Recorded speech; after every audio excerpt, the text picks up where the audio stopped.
Hello friends, welcome to Risen Scholars tutorial. मैं आलोक पांडे आज आपको न्यू टॉपिक स्टार्ट करने वाला हूँ। ओके, इसके प्रीवियस वीडियो में देखेंगे तो मेंस्ट्रुअल साइकिल को मैंने अच्छी तरह से एक्सप्लेन किया है। अगर कुछ टॉपिक छूट गया है तो आप पूछ सकते हैं कमेंट सेक्शन में क्या क्या टॉपिक है, कैसा है, उसके बारे में इन्फॉर्मेशन अगर चाहिए तो कमेंट सेक्शन में आप पूछ सकते हैं, मैं आपको उसके बारे में एक्सप्लेन कर दूंगा। ओके, तो आज का हमारा जो टॉपिक है वो क्या है? Reproduction and modern technology. Okay, reproduction के अंदर कौन से मॉडर्न टेक्नोलॉजी आए हैं इसके बारे में हम लोग डिस्कस करने वाले हैं। ओके, अब टेक्नोलॉजी आने की जरूरत क्यों, हम लोग टेक्नोलॉजी लाते क्यों है? क्योंकि कोई प्रॉब्लम रहता है या फिर उससे हमें हेल्प रहता है, हेल्प मिलने वाला रहता है। तो कोई चीज़ ऐसा जिसके जरिए हेल्प हो जाए हमारा, तो उसके लिए हम लोग कोई इंस्ट्रूमेंट या टेक्नोलॉजी लाते हैं। ओके, बायोटिक के अंदर तो ये कौन सा टेक्नोलॉजी है, कौन सा प्रॉब्लम है? तो फीमेल के अंदर क्या होता है, रिप्रोडक्शन में कुछ प्रॉब्लम्स होता है। मीन्स उनका जो मेंस्ट्रुअल साइकिल इसके पहले आप जो पढ़े हैं उसके अंदर क्या रहता है, इनरेगुलरिटी रहता है। मतलब उसमें उनका पीरियड जो रहता है, उनका चेंजेस रहता है, फ्लक्चुएशन होता है, उनका बराबर रहता नहीं। ओके, या तो ये हो सकता है, फिर ओविल का जो ओव्यूलेशन का पीरियड जो रहता है उसमें वेरिएशन आता है, डिफिकल्टी होता है ओव्यूलेशन के लिए। और जो उनके ट्रैक रहते हैं, ओविडक्ट जिसे बोला जाता है, वो ओविडक्ट क्या काम करता है, वो हेल्प प्रोवाइड नहीं करता, जिसकी वजह से ओवम जो रहे वो फर्टिलाइज होने के बाद, ओके, जब जायगोट बन जाए, ओके, जब फर्टिलाइजेशन हो जाता है, फर्टिलाइजेशन होने के बाद उसे कहाँ पे ट्रांसफर होना रहता है, ओवरी में ट्रांसफर होना रहता है। ओके, कहाँ से? ओविडक्ट के जरिए। अगर ओविडक्ट उसको रिस्ट्रिक्शन प्रोवाइड कर देता है तो उसकी वजह से वहां पे पहुंच नहीं पाता, तो ये प्रॉब्लम क्रिएट हो जाता है। ये सभी तो ऐसे बहुत सारे प्रॉब्लम्स है, ये सब फीमेल के अंदर रहता है प्रॉब्लम। अब मेल के अंदर की बात करते हैं। मेल के अंदर जो रहता है उनका स्पर्म का काउंटिंग कम रहता है। ओके, स्पर्म काउंटिंग में जो स्पर्म फर्टिलाइजेशन के फीमेल और जो है, ओके, मेल गैमेट है, जो मेल गैमेट जो फीमेल जेनिटल एरिया के अंदर जाने वाला है, ओके, ओवरी में, उसके अंदर प्रॉब्लम्स आता है, उनका काउंटिंग कम रहेगा। जब कम रहेंगे तो पॉसिबिलिटी वहां तक जाने का क्या हो जाता है, कम होता है। या फिर सीमेन का कम रहता है। सीमेन क्या काम करता है, न्यूट्रिटिव वैल्यू प्रोवाइड करता है, फिर उसके बाद अल्कलिनिटी मेंटेन रखने के लिए सीमेन रहता है। तो सीमेन कम रहने की वजह से उसको एनर्जी का कंटेंट जो रहता है वो कम मिलता है। ओके, जब एनर्जी कम है तो वो वहां तक रीच करने के लिए, इतना डिस्टेंस ट्रैवल करने के लिए उतनी एनर्जी नहीं है, तो वो पहुंच नहीं पाता, जिसकी वजह से फर्टिलाइजेशन नहीं हो पाता।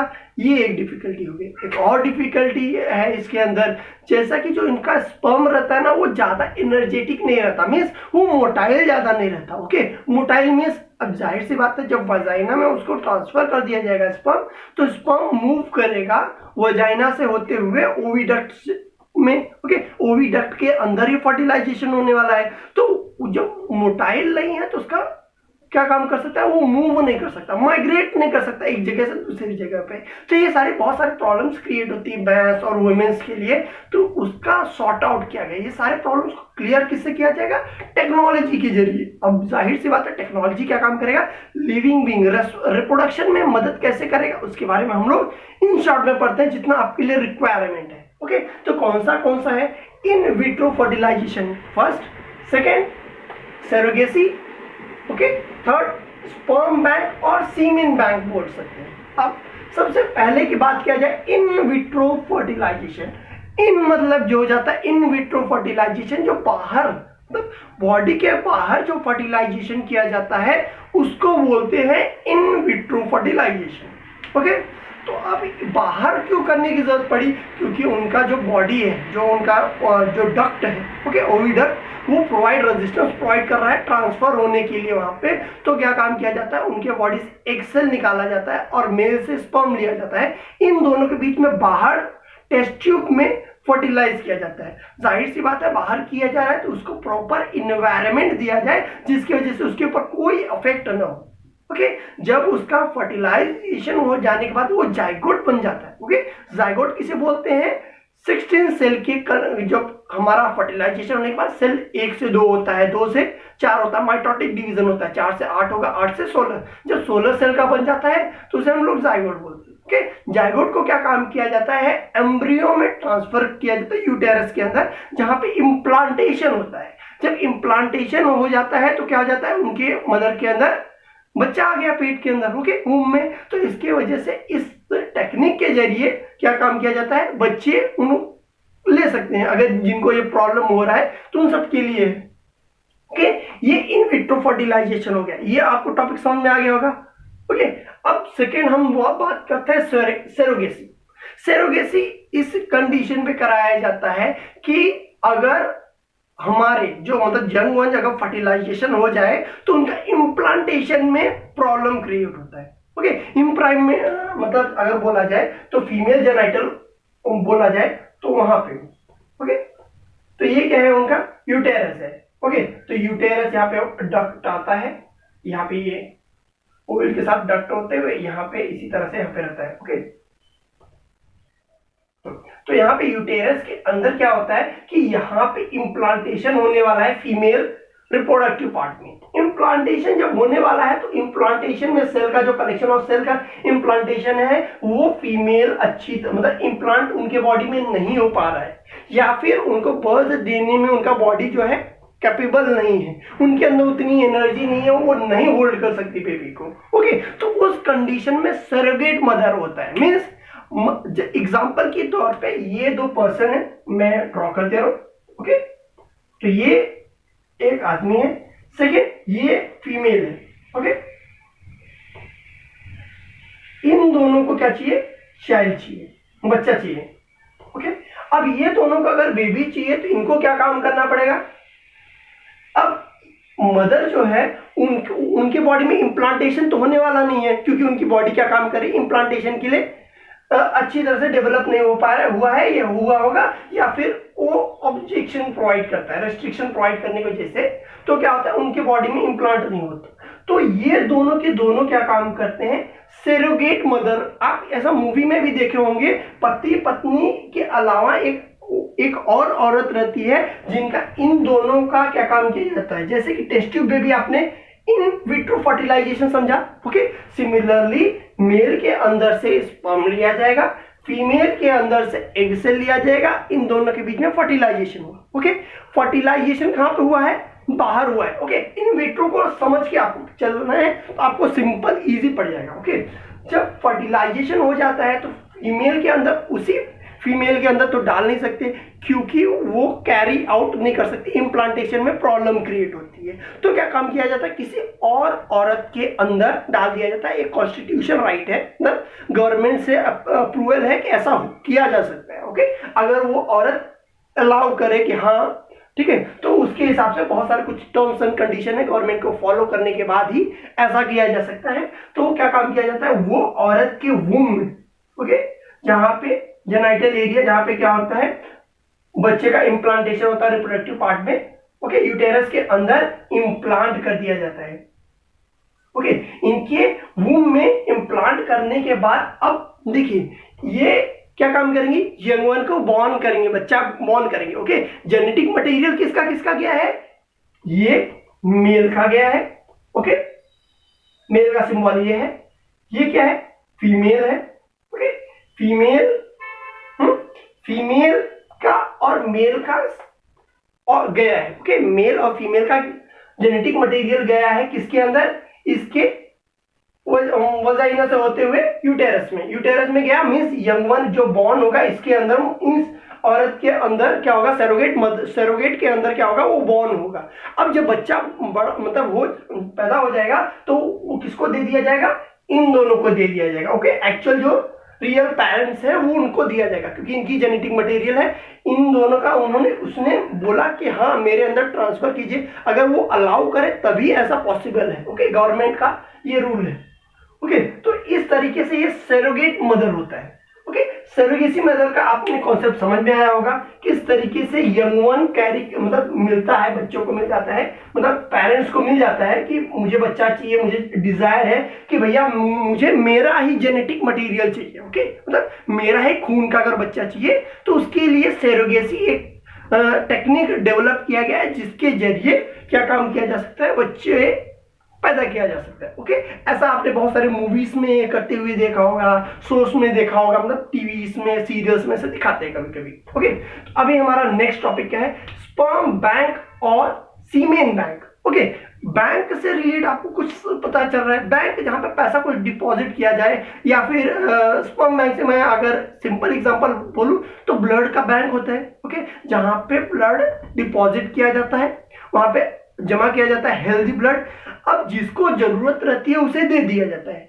अब ऐसा प्रॉब्लम किनके अंदर होता है, जिनके बॉडी वो क्या काम करता है, स्पर्म प्रोड्यूस करने के काबिल नहीं रहता है, या फिर उनको क्या चाहिए कि मेरे वाइफ के पेट से ही वो बच्चा पैदा हो, लेकिन चलेगा किसी का भी स्पर्म रहे, ओके, सेरोगेसी में। लेकिन कंडीशन क्या थी कि मुझे मेरा ही बच्चा चाहिए, तो वैसे कंडीशन में जा सकते हैं। लेकिन अगर किसी और का भी जेनेटिक मटेरियल रहेगा चल जाएगा, लेकिन मेरे भी मदर के मतलब उनकी वाइफ के पेट में होना चाहिए, ओके, तो वो ऐसा उनको कंडीशन चाहिए, तो उसके लिए स्पर्म बैंक है।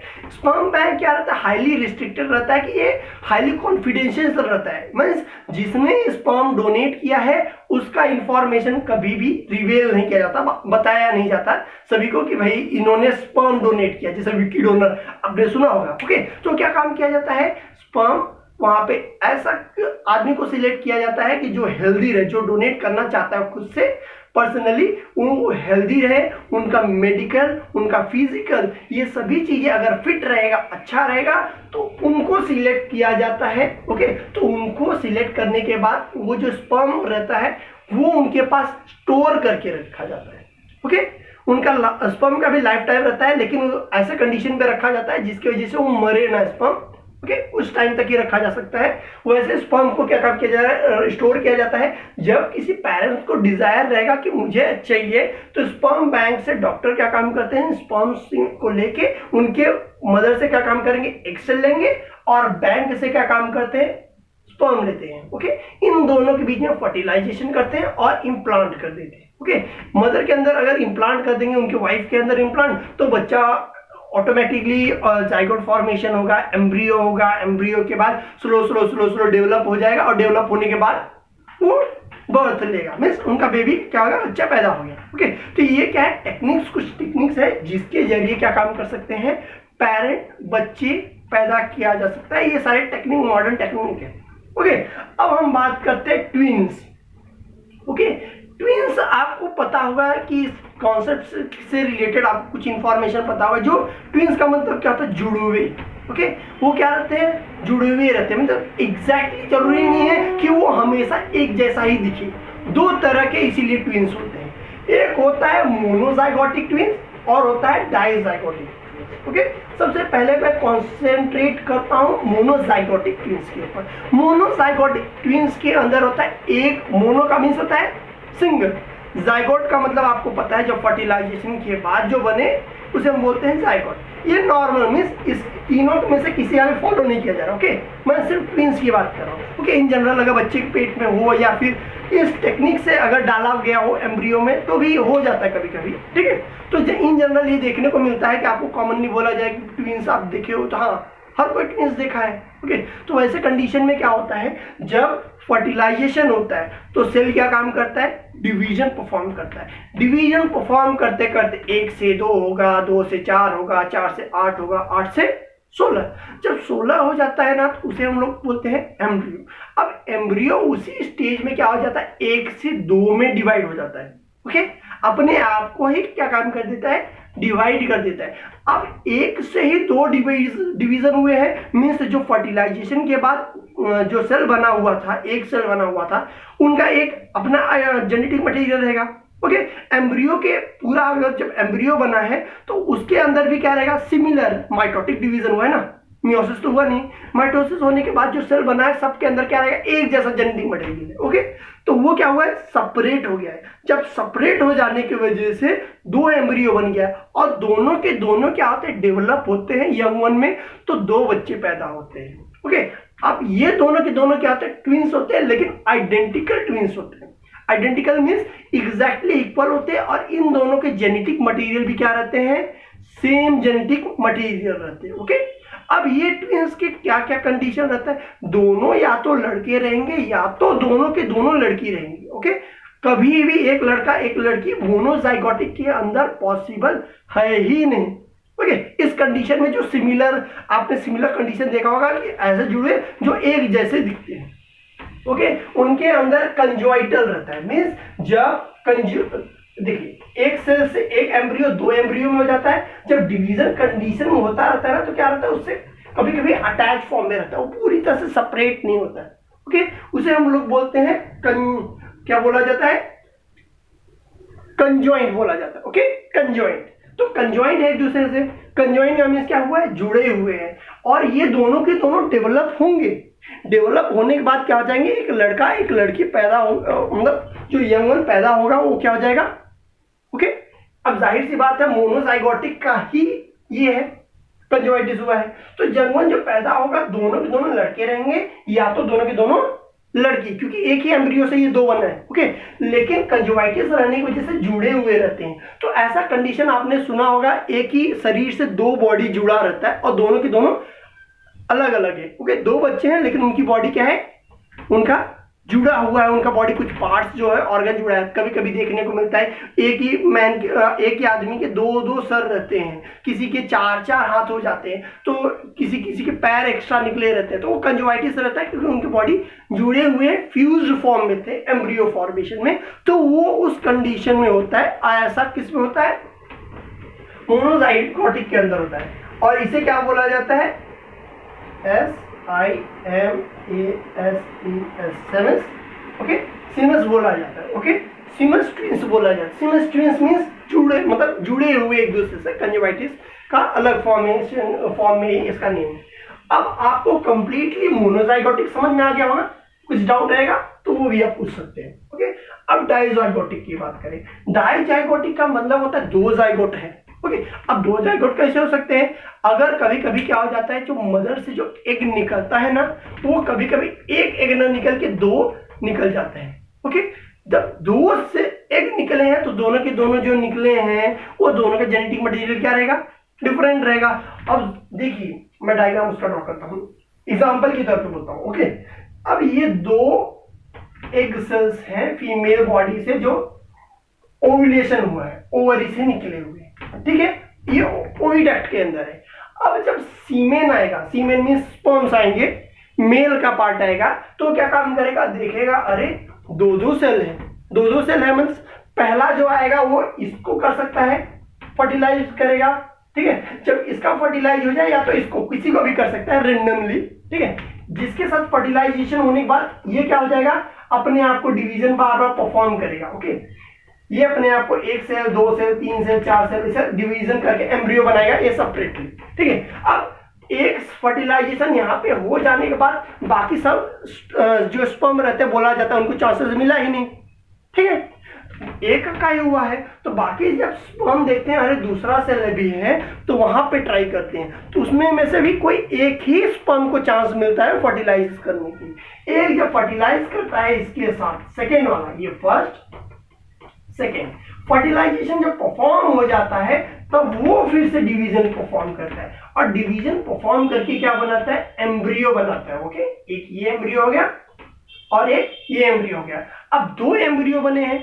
अब देखिए इसका जेनेटिक मटेरियल अलग था, इसका जेनेटिक मटेरियल अलग था, जो स्पर्म आया उसका जेनेटिक मटेरियल अलग था, और दूसरा जो स्पर्म था, पहला वाला स्पर्म और दूसरा वाला स्पर्म दोनों का डिफरेंट है। और फर्टिलाइजेशन होने के बाद जो नया स्पर्म अंदर जेनेटिक मटेरियल बनेगा, कॉम्बिनेशन हुआ है ना, जेनेटिक मटेरियल का कॉम्बिनेशन हुआ है, तो उनके अंदर भी जो होगा वो अलग जेनेटिक मटेरियल रहेगा। मतलब एक तरह से किसी तरीके से भी ये नहीं बोला जा सकता कि ये दोनों के दोनों जेनेटिक मटेरियल सेम है। तो ऐसे कंडीशन में क्या पॉसिबिलिटी होती है, जब बच्चा इम्प्लांट हो जाता है, इम्प्लांट होने के बाद डेवलप होता है, डेवलप होने के बाद जब उसका बर्थ होता है तो वो दोनों के दोनों या तो लड़के हो सकते हैं या तो लड़की हो सकती है, या तो एक लड़का या तो एक लड़की, मतलब कोई भी कॉम्बिनेशन पॉसिबल हो सकता है लड़के लड़की का, ठीक है।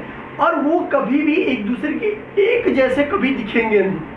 ऐसे भी ट्विंस आपने देखे होंगे, सुना होगा कि जो एक दूसरे की तरह दिखते नहीं है लेकिन है वो ट्विंस ही, एक समय पे ही पैदा हुए हैं। ओके, एक साथ ही पैदा हुए लेकिन उनके अंदर क्या है, वो एक जैसे सिमिलरिटी दिखाते नहीं है, तो वैसे कंडीशन को हम लोग बोलते हैं डाइजाइगोटिक ट्विंस।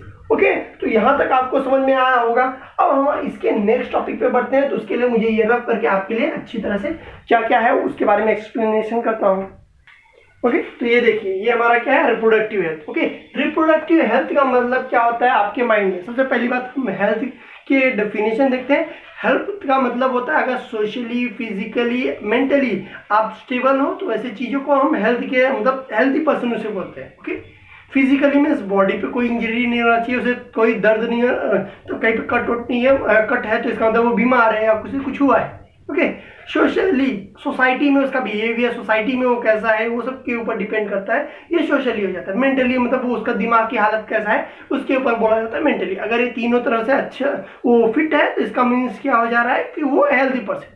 ओके, और ये लैक ऑफ अवेयरनेस रहता है। जैसे कि हम लोग रिप्रोडक्शन बात करते हैं, अगर बोला जाए तो लड़के लड़कियां ऐसी चीजें मतलब बात खुले में बात करने में ये उनको प्रॉब्लम्स होती हैं। ओके, क्यों ऐसा होता है? साफ सफाई, क्लीननेस नहीं, रिप्रोडक्शन के बारे में, ऐसी चीजों के बारे में नॉलेज नहीं रहता, और हमारे कल्चर, ट्रेडिशन, ये सभी चीजें बोलते हैं सब चीजों के बारे में बात नहीं करनी चाहिए, सब गलत होती है। नहीं, ये सब चीजें ऐसी बात नहीं, साफ सफाई, क्लीनिनेस रखना चाहिए। रिप्रोडक्टिव पार्ट रहे वहां का भी क्लीनिनेस जरूरी है। अगर क्लीनिनेस नहीं रखेंगे तो साफ सुथरा अगर नहीं रहेगा तो आपको बीमारी हो सकती है ना, इतना तो आपको तो पता है। तो हर जैसे कि आप हाथ धोते हो अपने बीमार बैक्टीरिया से, वायरसेस से प्रिवेंट करने के लिए आप हाथ साफ करते हो क्योंकि आपकी बॉडी में जाने वाला है। तो सिंपल वे है, इसी तरीके से जेनिटल एरिया आपका जो रिप्रोडक्टिव पार्ट है वहां से भी तो जाने के चांसेस हो जाते हैं ना, तो इसीलिए वहां का भी साफ सफाई जरूरी होता है। ओके, क्लीननेस के बारे में अवेयरनेस होना चाहिए क्योंकि नॉलेज नहीं रहता, कस्टम, ट्रेडिशंस, ये सभी चीजों के बेसिस पे बोलते हैं कि ऐसा चीजें नहीं करना चाहिए। सुन लेते हैं अरे बाप रे बाप ऐसा क्या कर रहा है, तो ऐसा नहीं करना चाहिए, हमें क्लीननेस के ऊपर ध्यान देना चाहिए। ओके, साफ सफाई हमारे जैसे कि हर बॉडी का पार्ट का रखते हैं तो जेनिटल एरिया मतलब रिप्रोडक्टिव मेन पार्ट्स का भी जरूरी है साफ सफाई करना। ओके, तो वहां का साफ सफाई क्लीननेस करना चाहिए। अब जाहिर सी बात है क्लीननेस नहीं करेंगे तो क्या होगा, डिजीजेस होगा। ओके, बैक्टीरियल डिजीजेस के बारे में हम लोग डिस्कस करेंगे। तो कौन से ज्यादातर लार्ज अमाउंट पे होने वाले जो बीमारी है वो कौन से है? तो देखिए, various sexual disease are syphilis and gonorrhoea. Okay, syphilis और गोनोरिया ये जो बीमारी है ज्यादातर देखने को मिलता है। ओके, अब सिफिलिस क्या होता है, कैसे पता चलेगा कि मुझे सिफिलिस हुआ है, कि मुझे गनोरिया हुआ है, गेनोरिया हुआ है? ओके, तो ये सभी पता चलता है, मैं उसके सिम्टम्स बताता हूँ। ओके, सिम्टम्स क्या हो जाता है, मीन साइंस एंड सिम्टम्स उसे बोलते हैं कि जो कैसा दिखता है उसके मतलब अगर आप मुझे जानते हैं किस हिसाब से मेरा हेयर कैसा है, मेरा मैं चश्मा पहनता हूँ, मेरा कपड़े क्या, ये सभी चीजें, उसका हाइट क्या है, ये सब चीजें होती है ना। तो उसी तरह से कोई भी बीमारी होता है तो उसका भी बॉडी पे कैसा रिएक्शन होता है, कैसे प्रेजेंट दिखाई देता है, वो पता कैसे चलता है उसके बारे में, उसे हम लोग सिम्टम्स के अंदर इंक्लूड करते हैं। ओके, अब हम सबसे पहली बात करते हैं सिफिलिस। सिफिलिस ये सेक्सुअल डिजीज है, ये दोनों के दोनों सेक्सुअल डिजीज है जो बैक्टीरिया की वजह से होता है। ओके, ये फर्स्ट कंडीशन है जो आपको समझ में आया होगा। अब सिफिलिस आर, जैसे सिफिलिस के जो सिम्टम्स है वो क्या है, चैंक्रिया है। ओके, सैंकर बोलते हैं इसे, और इसे बोलते हैं पैचेस, मीन्स जैसे फोड़ी जैसे बोला जाता है, ये ऐसा फोड़ी जैसे होते हैं, मतलब निकल आते हैं बॉडी में भी निकलते हैं। जेनिटल एरिया बोला जाए जहां पे रिप्रोडक्टिव पार्ट है वहां पे से फोड़ी जैसे देखने को मिलते हैं, जिससे क्या हुआ रहता है, सैंकर हुआ रहता है। ओके, सैंकर नहीं, सिफिलिस हुआ रहता है। ओके, सिफिलिस का सिम्टम्स है, उसे पैचेस भी बोलते हैं। पैचेस कॉमन वर्ड है जो आपने सुना भी होगा। ओके, अब रैशेस क्या होता है, खुजली वहां पे होती रहती है, साफ सफाई नहीं करते तो बैक्टीरिया की वजह से वहां पे होता है। ओके, फिर फीवर, जिसके वजह से आपका बॉडी का टेम्परेचर हाई हो जाता है, आपको बुखार भी हो जाता है, तो ऐसी चीजें आपको देखने को मिलती है। इन्फ्लेमेशन ऑफ जॉइंट हो जाता है। ओके, जैसे कि आपका बॉडी है, ओके, तो जहां पे जॉइंट्स रहते हैं वैसी जगह पे इन्फ्लेमेशन। अब इन्फ्लेमेशन क्या होता है, सूजन बोलते हैं। ओके, वहां का साइज ज्यादा हो जाता है, वो फूल जाता है, वहां पे सूजन जिसे बोलते हैं। ओके, तो वहां पे इन्फ्लेमेशन होता है, कहां पे, जॉइंट्स के ऊपर। ओके, यहाँ पे देखिए, अब नेक्स्ट क्या है, एलोपेशिया बोलते हैं। ओके, एलोपेशिया में क्या होता है, यहाँ पे हेयर लॉस इसका मतलब होता है। ओके, हेयर लॉस में जेनिटल एरिया जहाँ पे मेन पार्ट्स रहते हैं वहां पे हेयर ग्रोथ होते हैं, तो वहां के हेयर जो रहते हैं वो क्या हो जाते हैं, हेयर लॉस होता है, मीन्स वहां पे बाल गिरते रहते हैं। ओके, तो वैसे चीजें किसमें देखने को मिलता है, ऐसे बहुत सारे और भी हैं। ये सिफिलिस के अंदर देखने को मिलता है, बैक्टीरिया ये डिजीज के अंदर है। इसके सिम्टम्स अगर याद कर लेंगे तो आपको सिंपल रहेगा अंडरस्टैंडिंग के लिए, और ये किसकी वजह से हो रहा है, कहाँ पे हो रहा है, ये सभी तो आपको इजीली समझ में आ ही गया होगा। ओके, अब गोनोरिया की बात करते हैं। गोनोरिया जो बीमारी है ये कहाँ पे होता है? Okay, symptoms are burning sensation during urination. Urination means क्या होता है, जब हम लोग वॉशरूम जाते हैं टॉयलेट करने के लिए, यूरिन निकालने के लिए, अपने बॉडी से वेस्ट निकालने के लिए, तो वैसे कंडीशन पे हमारे जो वहाँ पे क्या होता है, यूरिन पे बर्निंग सेंसेशन होता है, मतलब जलना, जैसे जल रहा है जैसे कुछ, तो ऐसा फील होता है वहां पे उस पोजीशन पे। ओके, आपके पेनिस के ऊपर और वेजाइना बोल सकते हो। ओके, अब बोला जाए ऊजिंग ऑफ पस through a penis and vagina means क्या हो जाता है, इस गोनोरिया के जब सिम्टम्स रहता है तो वहां पे चीजें पे ना पस फॉर्मेशन, पस जैसे कि आपको फोड़ी उड़ी हो जाता है उसमें से पस निकलता है ना, सिमिलरली वैसे ही रिप्रोडक्टिव पार्ट में भी पस फॉर्मेशन वहां पे रहता है, जिसके अगर बोला जाए येलोइश कलर का ऐसा निकलता है, जो कि बीमारी का सिम्टम्स बताता है। ये सभी चीजें वहां पे पैचेस, मतलब वजाइना में भी होता है, पेनिस में भी होता है, मीन्स मेल फीमेल दोनों के लिए ये बताया जा रहा है। ओके, मेल में भी होता है, फीमेल के अंदर भी ऐसा होता है। ओके, अब नेक्स्ट इसके अंदर क्या आता है, inflammation of urinary tract. Urinary tract means क्या होता है, जहां पे यूरिन फ्लो होता है वैसे चीजें वहां पे फूट जाते हैं, सूजन आ जाती है। ओके, और भी चीजें क्या होती हैं, जैसे कि वहां पे अब यूरिनरी ट्रैक्ट में इन्फ्लेमेशन होता है, एनस के अंदर होता है, थ्रोट के अंदर होता है, आईज आपको सूजा हुआ ऐसा लगता है, तो ऐसे बहुत सारे सिम्टम्स है किसके अंदर, गोनोरिया के। मीन्स अगर आपके बॉडी को हेल्थी चाहिए, आपका बच्चा जो पैदा होने वाला है वो हेल्थी रहे, कोई बीमारी न रहे आपको, इसके लिए आपको क्लीननेस हाइजीन मेंटेन करना जरूरी है। ओके, तो साफ सफाई करना जरूरी है हर बॉडी पार्ट का, जैसे हम लोग बाकी बॉडी पार्ट के करते हैं, सिमिलरली उसका भी साफ सफाई करना इंपॉर्टेंट है। ओके, तो आज का टॉपिक यहाँ पे खत्म करते हैं। प्लीज इस वीडियो को लाइक करें, शेयर करें एंड कमेंट कीजिए। Thank you.